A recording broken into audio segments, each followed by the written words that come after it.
Hey, good morning. This is Joe from Citrus County Porch Life, bringing you the AA word of the day.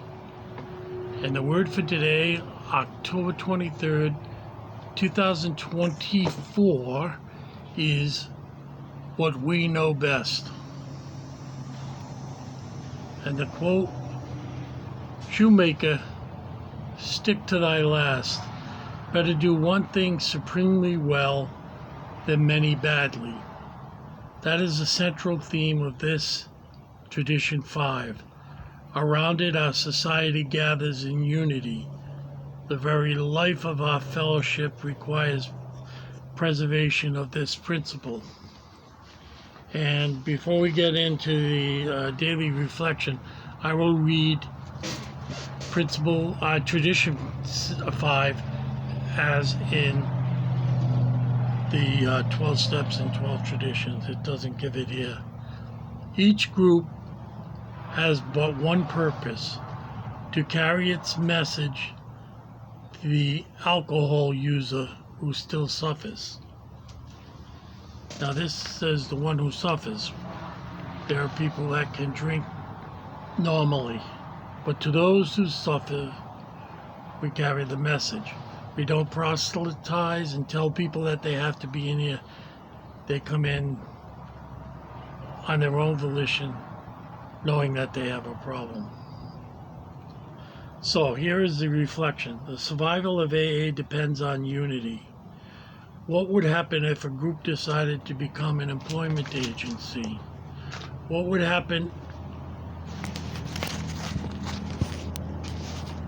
What would happen if a treatment center or they want to become a treatment center or social service agency? Too much specialization leads to no specialization, to a frittering of efforts, and finally to decline. I have the qualifications to share my sufferings and my way of recovery with the newcomer. Conformity to AA's primary purpose ensures the safety of the wonderful gift of sobriety. So my responsibility is enormous. The life of millions of alcoholics is closely tied to my competence in carrying the message to the still suffering alcoholic.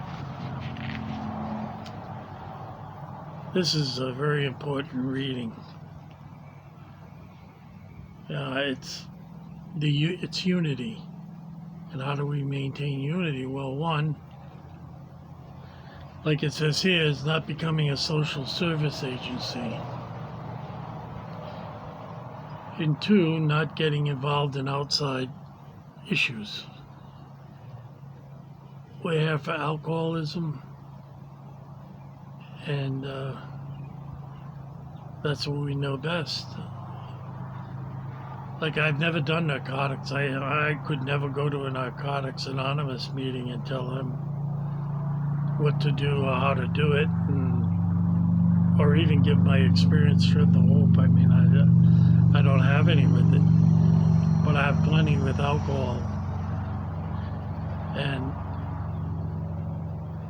I've seen, over the course of my sobriety, I've been a secretary many times, and I've seen groups divide on some of these issues. Factions form within it. And usually when you get a resentment like that, you start a new group. Someone said that's how new groups start, with the resentment.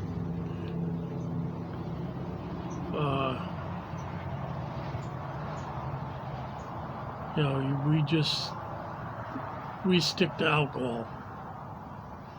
I can remember I broken my wrist. I can't remember. I broken it several times. I'm trying to think of this incident. Well, anyway, I got a call from Central Service in Rhode Island, and they wanted me to see if I would be willing to meet a guy, because he was in town. He was one of the TV cameramen, and nobody I don't know if it was ESPN, but whatever network it was with, no one knew that he was an alcoholic. And he didn't want to go out with team members, or he just wanted to be around someone sober. So I did meet him. I met him, and we had a good lunch, and he explained to me stuff I didn't know about football. It was wonderful. And he was so happy that there was no pressure to drink.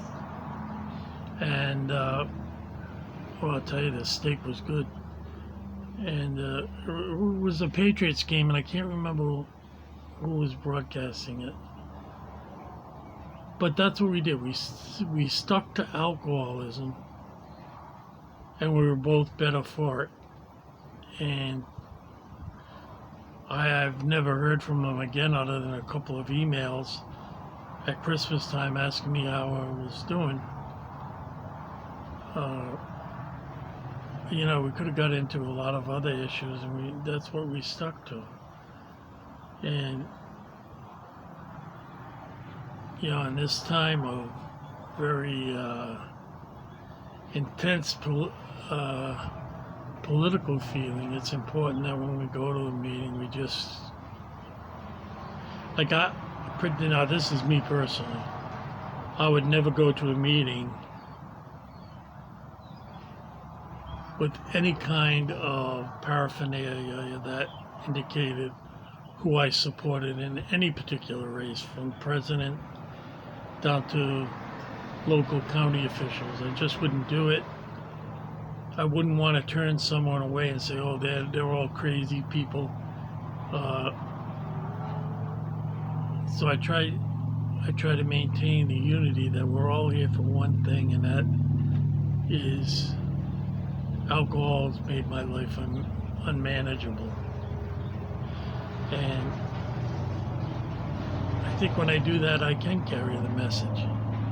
I know I have no ulterior motives, just bringing the message. That's why the traditions are so very important. They give us focus as a group. You notice that they're talking about groups, and each group has but one purpose: to carry its message. That's what the meetings do. They carry the message. In step 12, we go out individually and carry the message. So I love this particular reading, and this is my little part of carrying the message when I can't get out as often as I used to. You know, sometimes I used to go to an 8 o'clock a.m. meeting and then a 9 o'clock a.m. meeting. Then if it was a weekend and some of my AA friends called me up and said, hey, you want to go to a nighttime meeting? If I wasn't working that weekend, I'd go. But usually, well, when I was in IT, I was on call for anything that happened on a weekend. If IBM was sending a pot into the bank that I worked for, I had to go in and just sit there and wait till they brought the pot in. And then in nursing, every other weekend, just about is what you work. And so I was mainly a daytime person for going to meetings. And I loved it. I always felt better. Go to an 8 o'clock meeting, by 9 o'clock I was feeling a lot better, and went on with the day. And that's how it goes. So have a safe and sober Wednesday, and we will talk tomorrow.